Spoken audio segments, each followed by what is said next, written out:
Hi guys, nandito na naman po tayo sa tinabang teleseryang ating kapatid. At nag-usap itong si Rosel at saka si Tyron, pero biglang dumating yung polis dahil kinuloy ni Via ang pagsampa ng kaso sa kay Tyron dahil daw sa pananakit doon sa kay Belle. At nagulat naman itong si Rosel at nang makaawa ito sa polis na wala namang kasalanan yung kanyang anak. At biglang pasok naman itong na Chris kung kaya't nasabi ni Rosel sa kay Chris na maawa naman nito at tulungan daw si Tyron. Pero ayun, talagang prosigido talaga ang mga pulis na hulihin itong si Tyron kahit nasa hospital pa ito. At ito namang si Bea biglang dumating, pero bago yun sinabi ni Rosel na sasabihin siya sa kay Chris na importante tungkol sa katauhan ni Tyron. Pero ayun, biglang dumating itong si Bea at nagdadaldal ito kaya nakalimutan na ni Rosel na sabihin sa kay Chris ko ano may yung dapat niyang sabihin. Pero I'm sure siguro gusto niya sabihin niya na tulungan ni Chris si Tyron dahil anak niya ito. Ito namang si Melania, kinausap si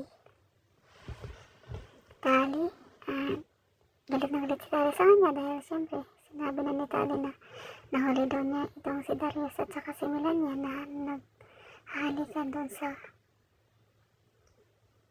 bar kung saan gusto niyang isumbong ito sa kanyang nanay. Pero sinabi ni Melania na hindi daw kapamilya si Tali nila Rosel dahil ampon lang daw ito. At nasabi niya na wag mo naman ako ipahamak anak kung kaya nagulat din si Tali. At doon niya na inamin na hindi talaga anak ni Rosel itong si Tali kundi si Melania ang kanyang totoong nanay.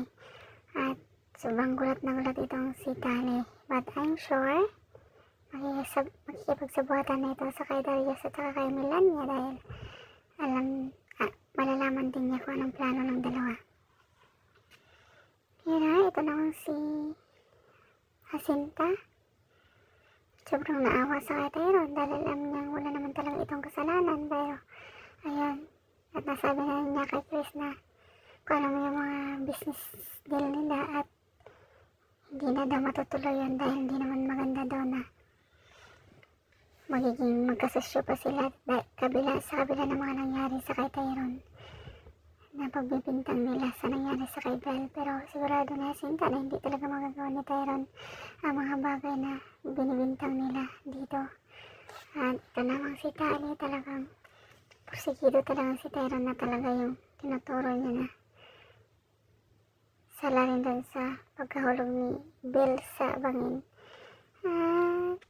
Ayun na nga guys, abangan na lang natin, baka masabi din ni Rosel sa kay Chris na tulungan niya yung kanyang anak dahil talagang si Tyron ay anak talaga ni Chris at kakambal nito si Belle. At si Chris lang naman ang nakakalam din na itong si Belle ang kakambal ni Tyron o si Belle ang anak ni Rosel na isa na ninakaw ni Malo at binigay sa kay Chris. Yan, thank you so much for watching guys. Please don't forget to like, subscribe, and press the bell button for you to notify in my next video. Thank you and bye!